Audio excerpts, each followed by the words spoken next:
Hello everyone. Today I'm going to be talking about eigenvectors. So I need to get the screen switched up here and you should be able to see that in a moment.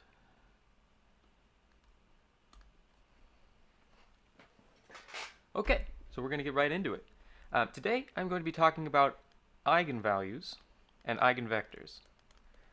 Now, I know a lot of people tend to shy away from eigenvalues and eigenvectors. They tend to be a little bit scared of them and groan when it's mentioned in a class, but I want to set it straight right now that you are wrong and they are important, so we are going to learn them. The big situation with eigenvalues is that they are important because, well, I guess we kind of have to set the scene first. So what does this concept mean? Basically, what we're doing is we're taking a matrix, right, and we're multiplying it by some vector we're going to call x. So we're going to say this is a vector. That's a terrible arrow. And we want this to be equal to just a simple scalar value also multiplied by this vector x.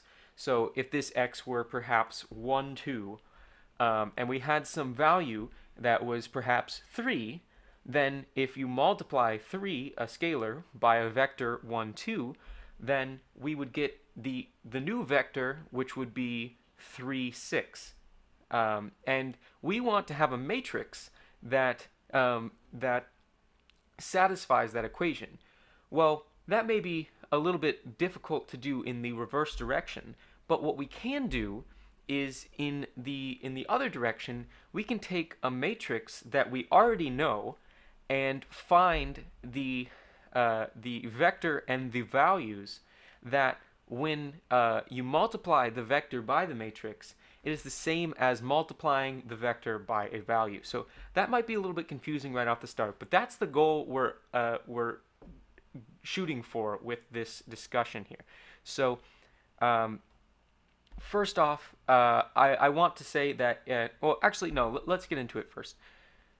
So we're just going to take our matrix to be something simple, and we're going to say that we have a matrix which is in the form 4, 2, 2, 4.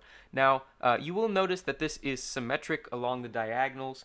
Now, that is not necessarily too important in terms of actually finding eigenvectors or eigenvalues, but it is nice, and I will say right off the bat that I come from a mechanical engineering vibrations background, so that tends to be what I will be focusing on when it comes to notation and sign convention.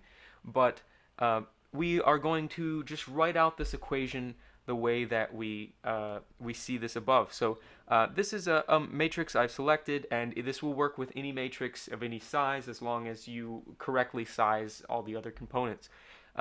So because we have a 2 by 2 matrix, we have to multiply that by a vector of 2 by 1.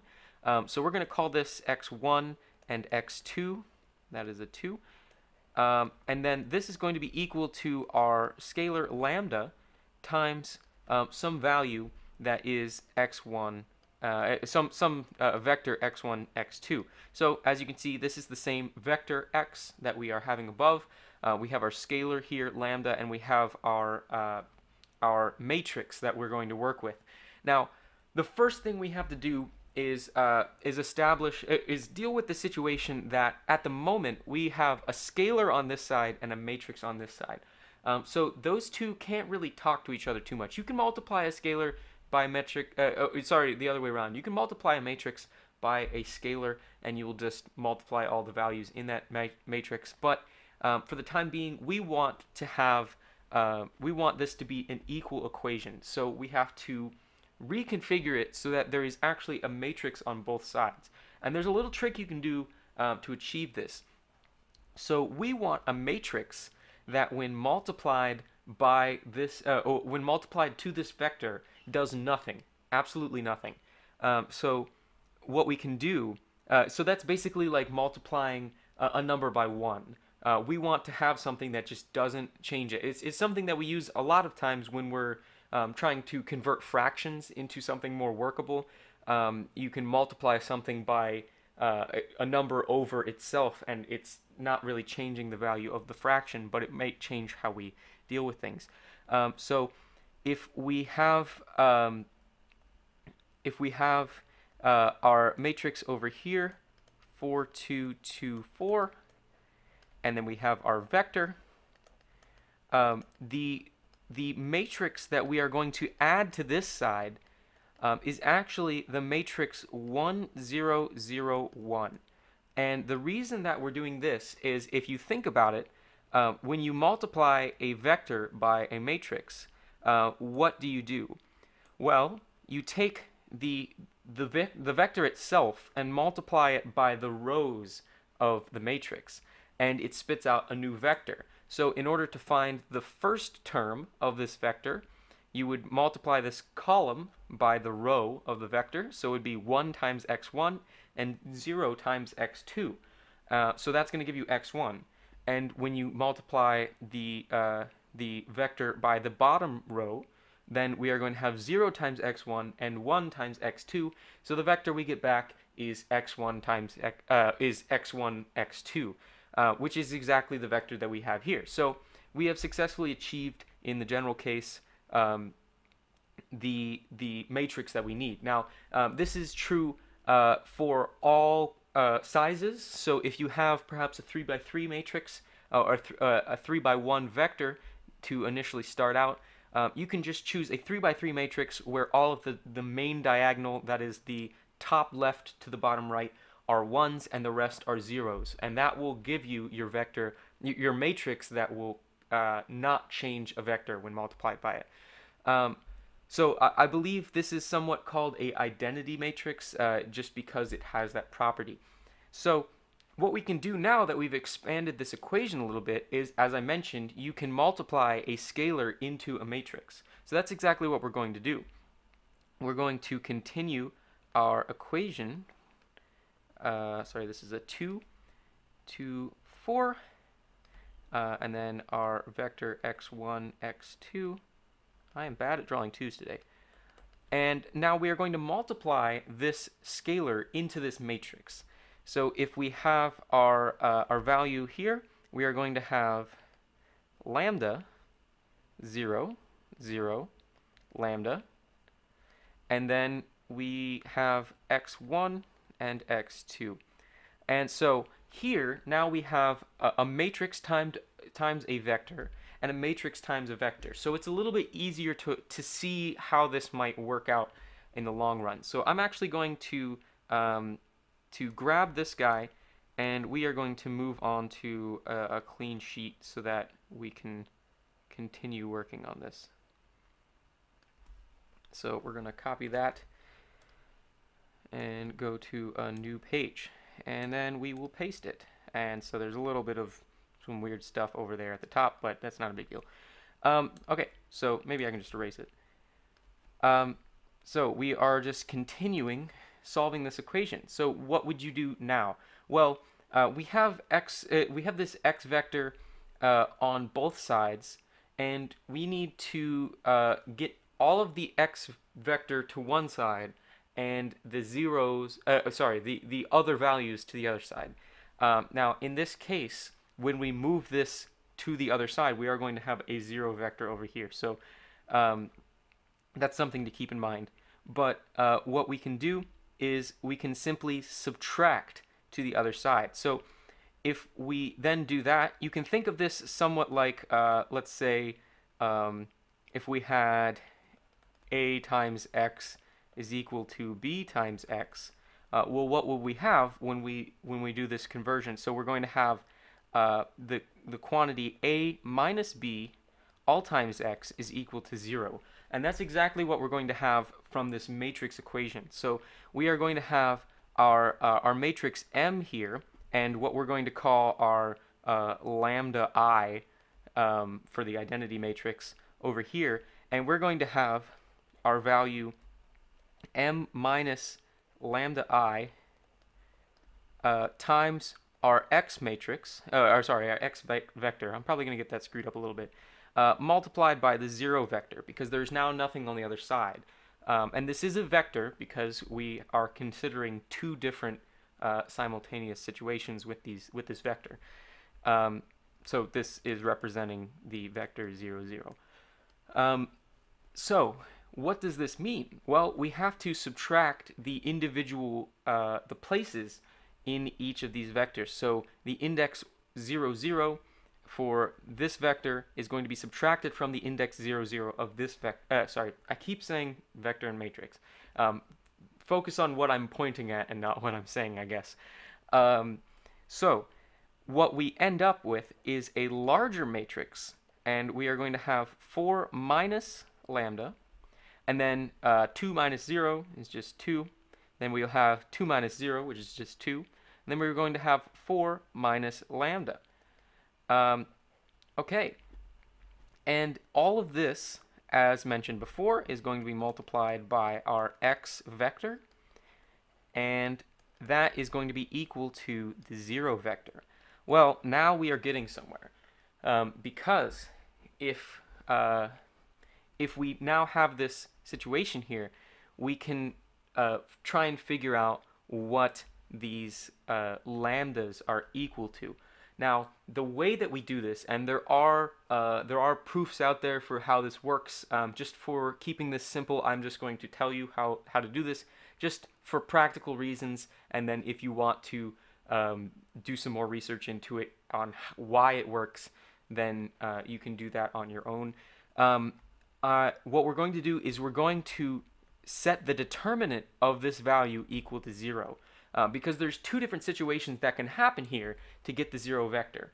We can have our actual vector here equal to 0, but that's an obvious case. We call that trivial.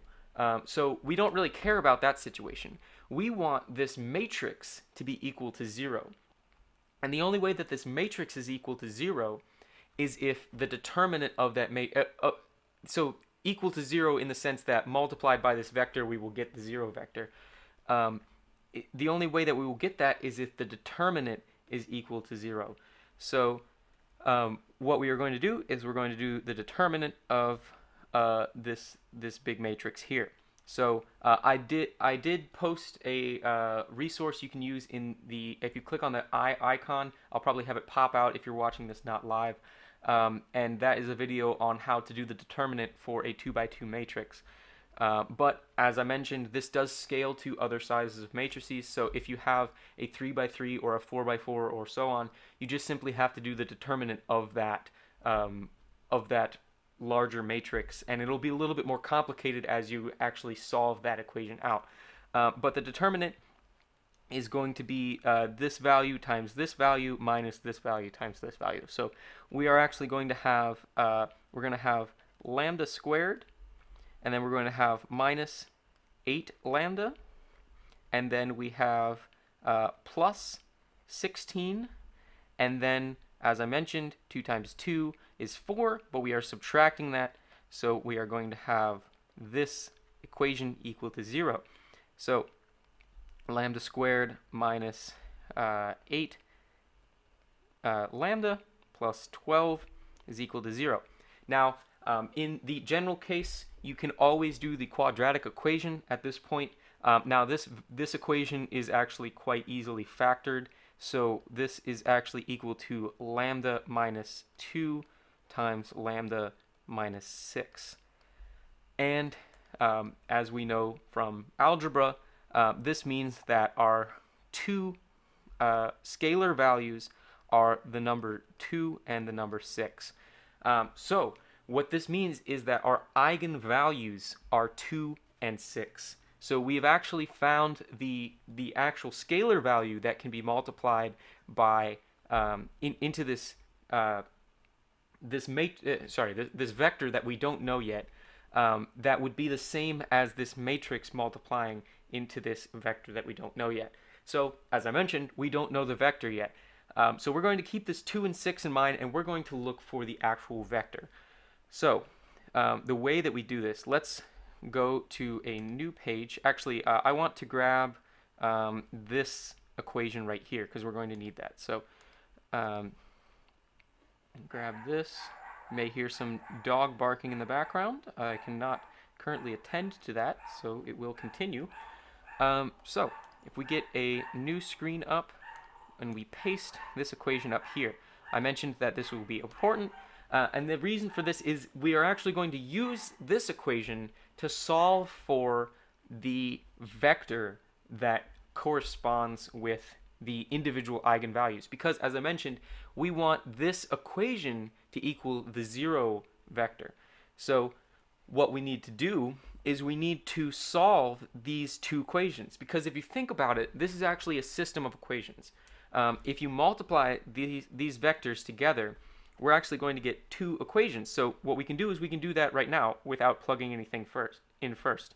So if we multiply these two equations, then we're going to get 4 minus lambda times x1 plus 2x2 is equal to 0. So that's our first equation. And then our second equation is going to be 2x1 plus 4 minus lambda x2 is equal to 0. Now something odd is going to happen when we start plugging things in, and you'll see that as we do this. So let's plug in our first eigenvalue. So we're going to write these over here, that lambda is equal to 2 and 6. We're going to plug in our first value of 2. So if we plug in 2 to this first equation, what we get is 4 minus lambda, which is 2, which gives us 2. So we are going to have 2x1 plus 2x2, sorry, the 2 is down here, is equal to 0. And if we plug 2 into this second equation for lambda, then we are going to have 2x1 plus 2x2 is equal to 0. Now, you may realize that this is somewhat of a problem when we're actually trying to solve for values in a system of equations, because it turns out that we only have one equation to work with. These two equations are the same equation.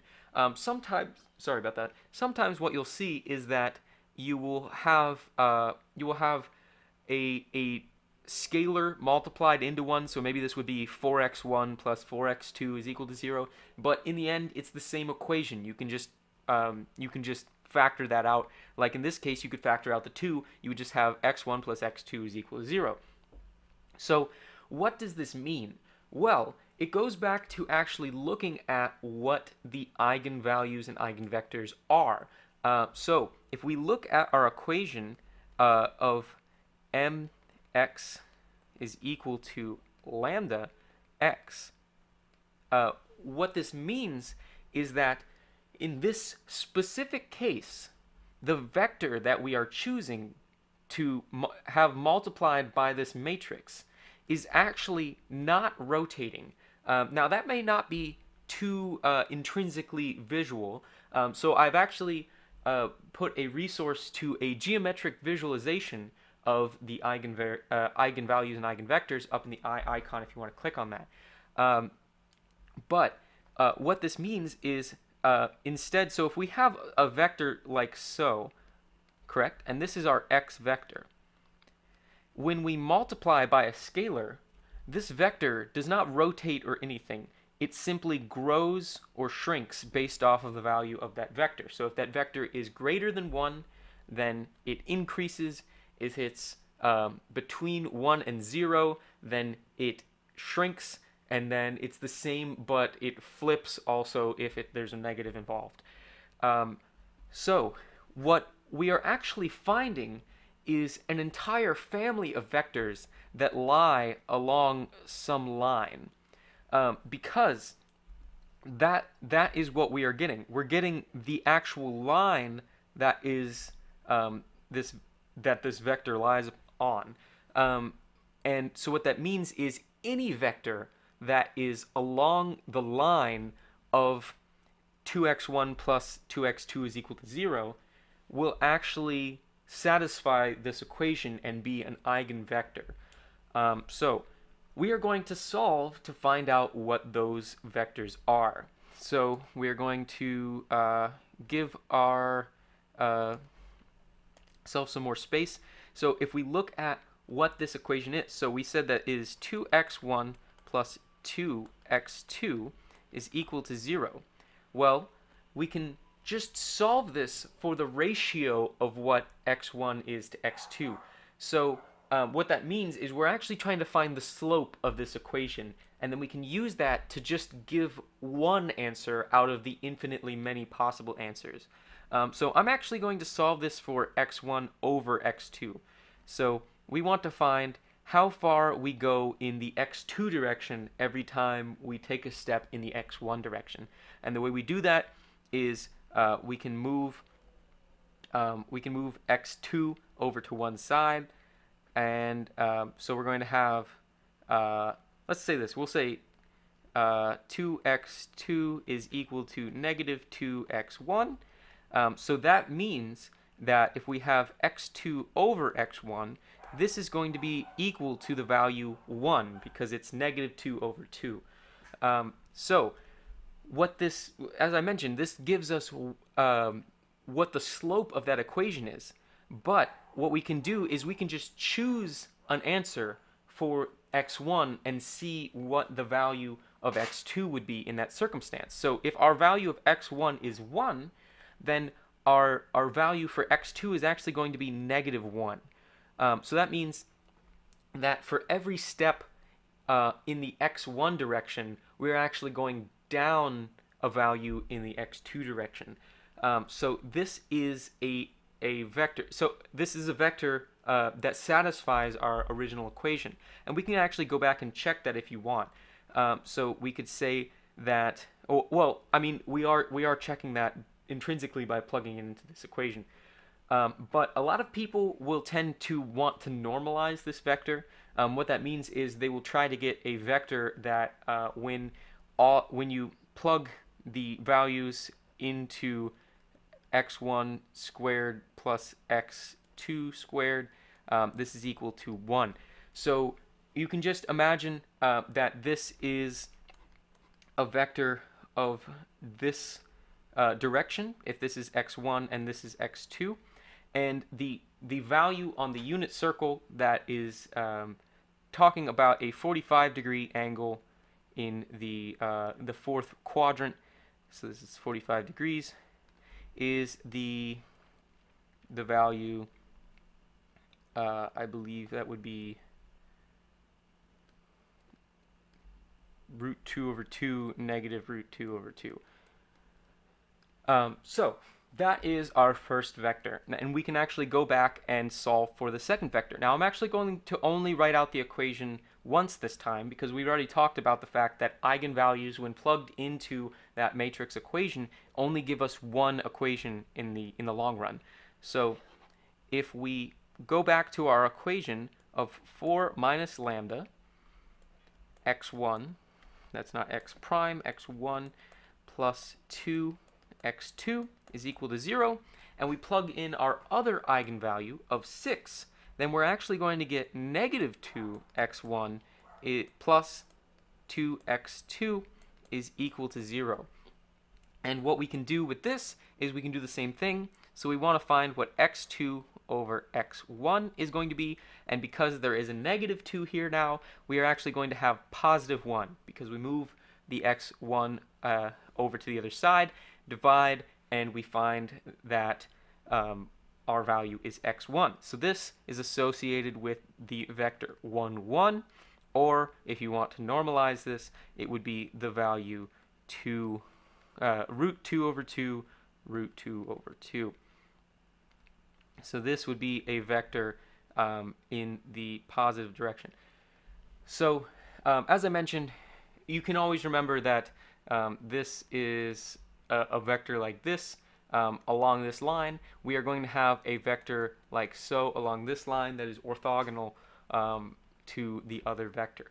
So here is how we solve for the eigenvalues and eigenvectors of a matrix. Now these vectors and values can be useful, as I mentioned, in vibrations because what we can find is we can actually find the natural frequency of a vibrating fixture, and we can actually or the many natural frequencies of a vibrating fixture, and we can find the vibrational nodes of that vibrating fixture. So if we have just to give you an idea, if you have perhaps some system where there is a spring and there's 3 springs and 2 masses.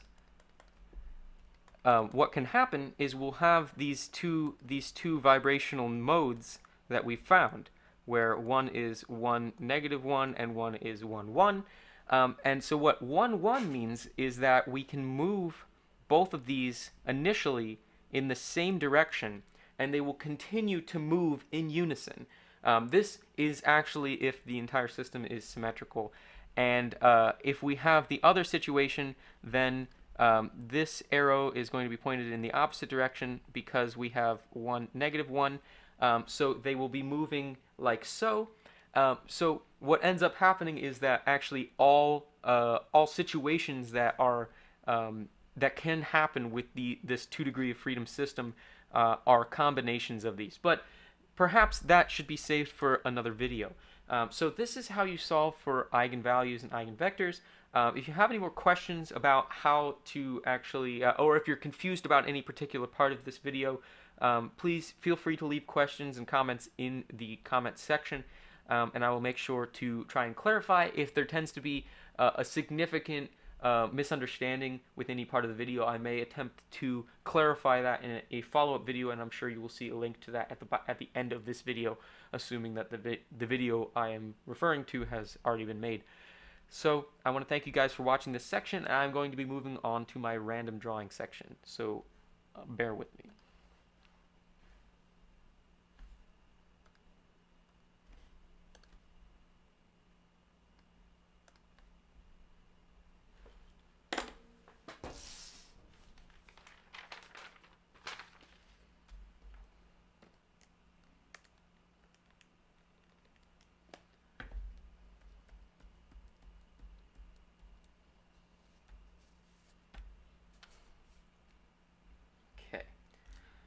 So we are going to be doing our random drawing section. Now, I did just count this out. We are down to 10 words left in each column. So to make my life slightly simpler, I'm going to do a random number between 1 and 10.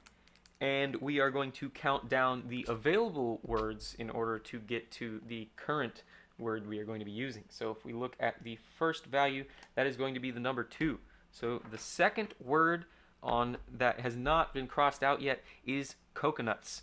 So I'm going to cross that out right away. Now we are going to get our second number. That number is going to be the number 8. So if we go 1, 2, 3, 4, 5, 6, 7, 8, that is going to be the word beg as our verb.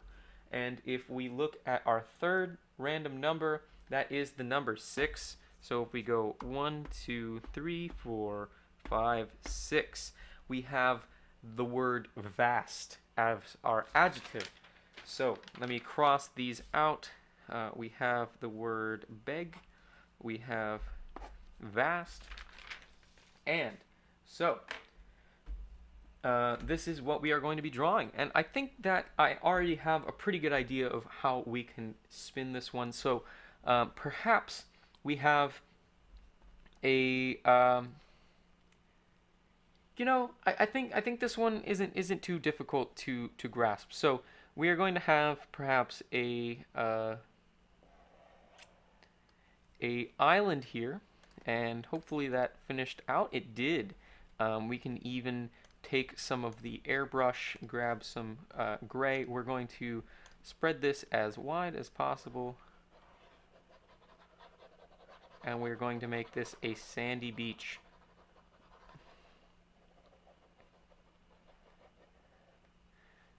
So we have this sandy island. We are going to have some water. Now this water, being in a tropical region, is going to be not necessarily perfectly blue. It may be slightly an aqua color. So we're going to start with that and draw it in. Let me make sure that we are to the edge, and I should be able to color that in. And obviously, as we see the water is reaching the island, we need to actually adjust this coloration but perhaps we can take advantage of the marker tool and have some transparency. So maybe we can kind of do this, and it will look very bad, but I think you get the picture that I'm going for.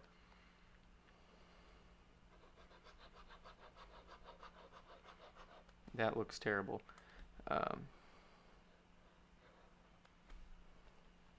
Yeah, I guess we're going to have to continue this straight line method because we started with it. So if I go down to the bottom here and just finish it off. So this is supposed to represent the water lapping up on the shore.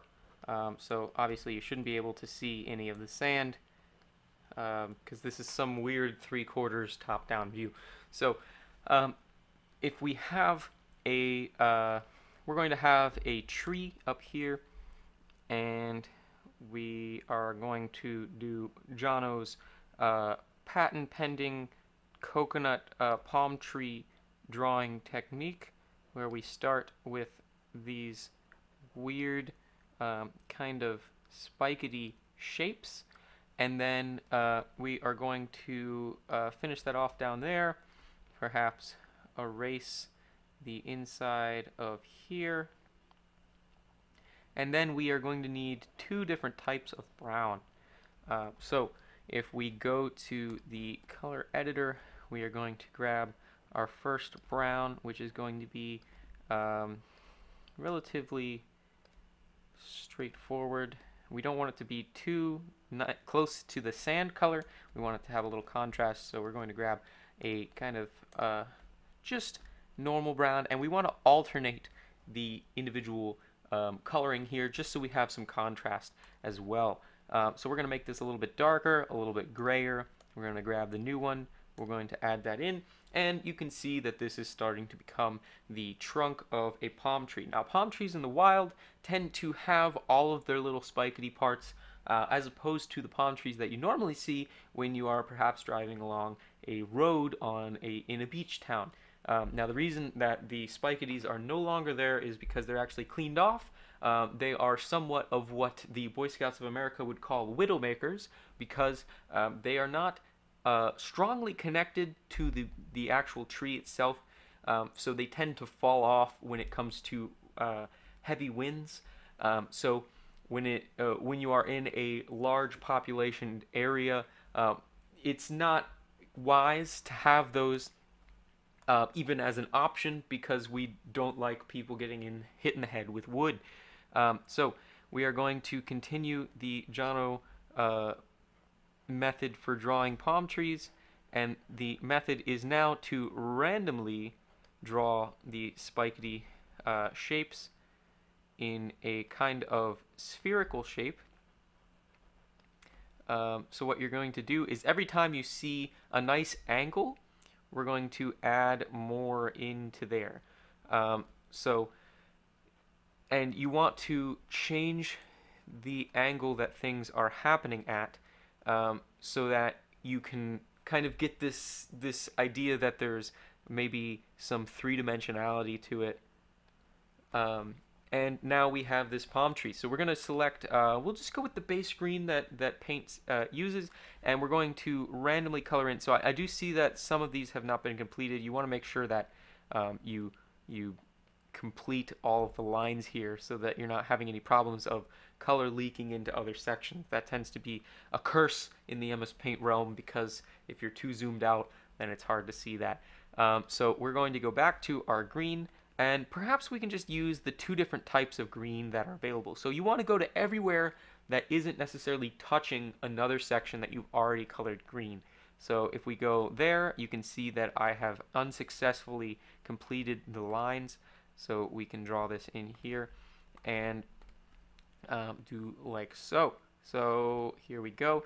Now we can grab the other type of green. Now this current configuration, there's actually a mathematical proof, I believe, of how you can color, how many colors it takes to color in a certain amount of shapes that are surrounding each other. It has to do with maps, and maybe I'll go and find that video. I think there's something on Numberphile about it.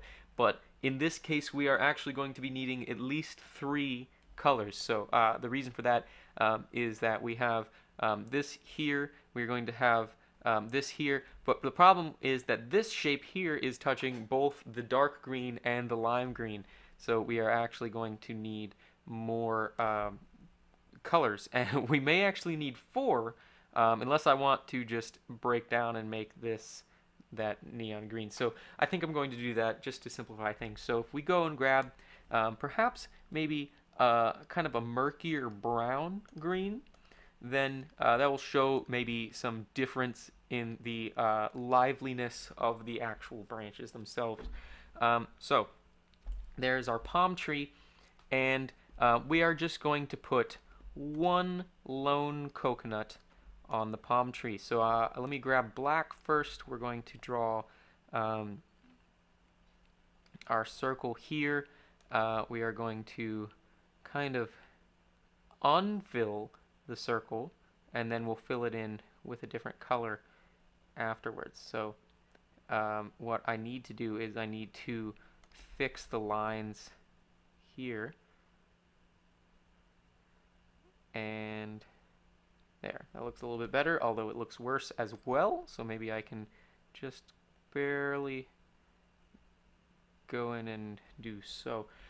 So if I grab our new brown, we can color in like that, and then we may just need to touch up along the edges here. It would be easier if I zoomed in, but go big or go home. Am I right? Okay, and then finally we will put the signature 3 little dots on there to signify that it is indeed a coconut. Now, this has not necessarily satisfied at least 2 of our 3 possible words to work with. We have added a coconut into the scene here, but we have nothing to do with begging or vast. So perhaps we have a person down here, and we are going to draw them just kind of like a stick figure shape. If they were stranded on an island, they wouldn't have too much food available, but I think that's going to play into the actual scene that we're going for. So if they are on an island, perhaps they have some raggedy pants on, so we will have comically large tattered pants for this stick figure shape, and then we will erase the excess here, and we will color this in with our one of our palm tree colors, just so the eye will be tracking between the 2, and we are going to have this stick figure. They're going to have a head, and they are going to have their arms out begging. But what is this? There's a thought bubble.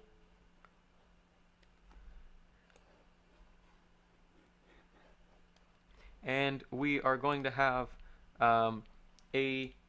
they want a very large matrix of coconuts. So if we have a coconut here that is in a mimicked shape to the actual coconut that is available, we can go here and select this coconut if I am careful enough. I don't think I was, but you know, live and learn.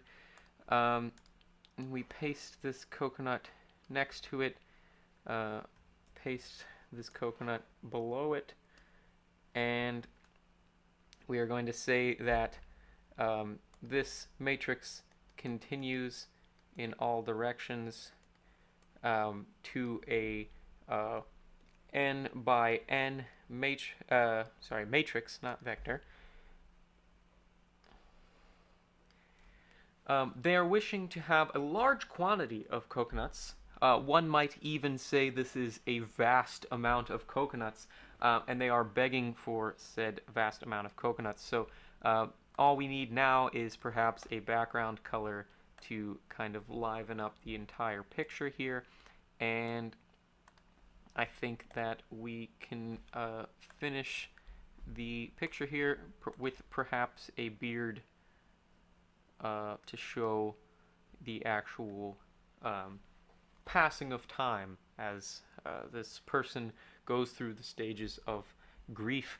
So I want to thank you guys for watching. I hope this satisfies your necessity to experience random drawings. But I'm going to be signing off. I'm not sure if there will be a stream tomorrow. Kind of just depends on if I'm feeling up to it and also if I get enough work done in terms of schoolwork. But I may need to focus on the actual schoolwork itself. So don't get your hopes up too much, I would say.